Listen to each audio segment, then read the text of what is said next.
time in human history when surviving to age 13 meant you were old, not sick, not cursed, just born in the wrong era.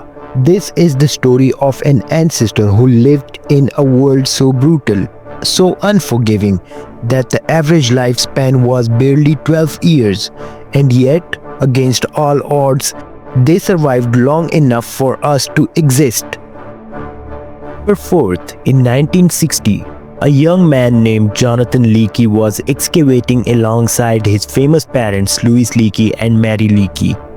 In the burning African heat, he struck something, a jawbone, 13 teeth still intact.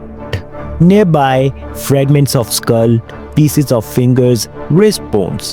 When reconstructed, the skeleton looked like almost human, but not quite. The fingers could grip precisely, capable of tool making.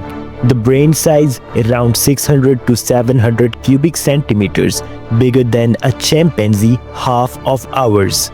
Using the potassium-argon dating, scientists determined something shocking. This individual died 1.8 million years ago, and the growth plates, the wisdom teeth, it was only 11 or 12 years old. This species was named Homo Habilis, the handyman. But here's the disturbing part. As more fossils were found, a pattern emerged.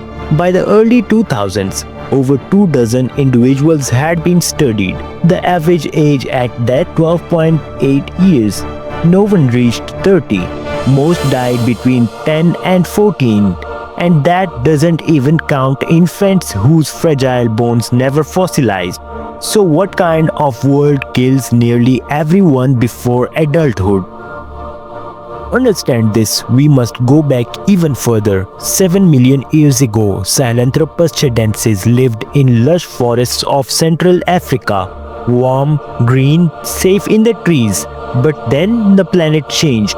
Tectonic shifts, cooling climates, forests shrinking into open savanna. By 2.5 million years ago, much of Africa had become dry grassland. This period would later be known as the beginning of the Pleistocene, and into this dangerous new world stepped Homo habilis, a creature caught between two identities, not fully ape, not fully human, too slow for the plains, too weak for the trees, a body only 3 to 4 feet tall, poor endurance, no claws, no fangs, and surrounded by monsters. This wasn't modern Africa.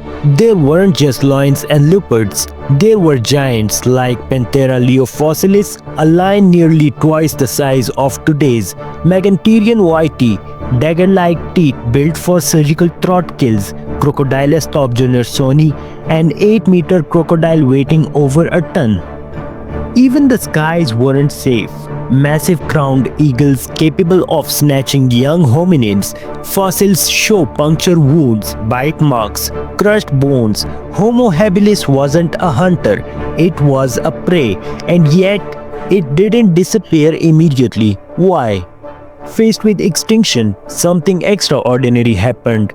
Homo habilis adapted in a way no predator could, not with strength, but with cooperation. They began scavenging in groups, stealing leftovers from kills. This required coordination, signals, sounds, early communication. Brain scans from fossil skulls show development in areas linked to speech. Working together meant more eyes, more defense, more survival. But scavenging also meant competition. And their biggest competitors were not small animals, but giant hyenas capable of crushing bones like crackers. One mistake and you were dead. This constant pressure did something powerful. It forced evolution to accelerate, a concept later described by Charles Darwin as gradual change, but refined by modern scientists into punctuated bursts during crises, and crises were everywhere. Around 1.9 billion years ago, another species appears, the Homo erectus.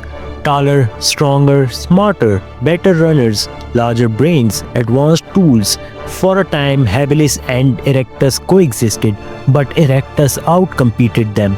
Whether Habilis evolved into Erectus or was replaced by them, one thing is certain: Homo habilis was the spark. Homo erectus became the fire.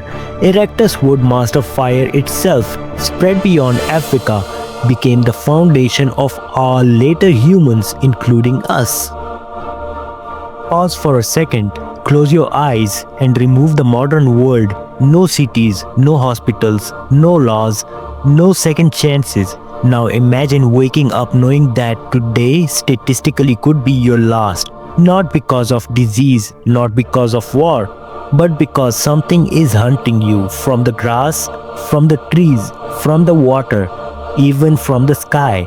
This was not life. This was survival by the second. The average lifespan 12 years. Childhood ended before it began. But here's the terrifying beauty of it. Every extra sunrise a young Homo habilis witnessed was a statistical miracle. Every time a small group dared to approach a fresh kill while hyenas circled, while saber-toothed cats watched from the shadows, every time a shaking hand lifted a rough stone and struck the bone for marrow, something invisible was happening. Not just survival, selection. Nature was watching, testing, and eliminating. And the ones who could think just a little faster, coordinate just a little better, adapt just a little sooner, survived one more day. Pressure didn't just scare them, it shaped them. Fear made them alert, hunger made them creative, danger forced them to trust each other. They were not the biggest, they were not the fastest, they were not the strongest, they were prey, but they were the prey that learned. And in the wild, learning beats strength. Homo habilis never ruled the earth, most never grew old, but in their short, brutal lives, they lit a spark of thinking. Thinking became planning. Planning led to fire. Fire led to movement. Movement led to civilization. And civilization became you. Their enemies had claws and teeth. We developed awareness. They had power. We built intelligence. And that ancient instinct to watch carefully, to react quickly, to stand together in danger still lives inside you.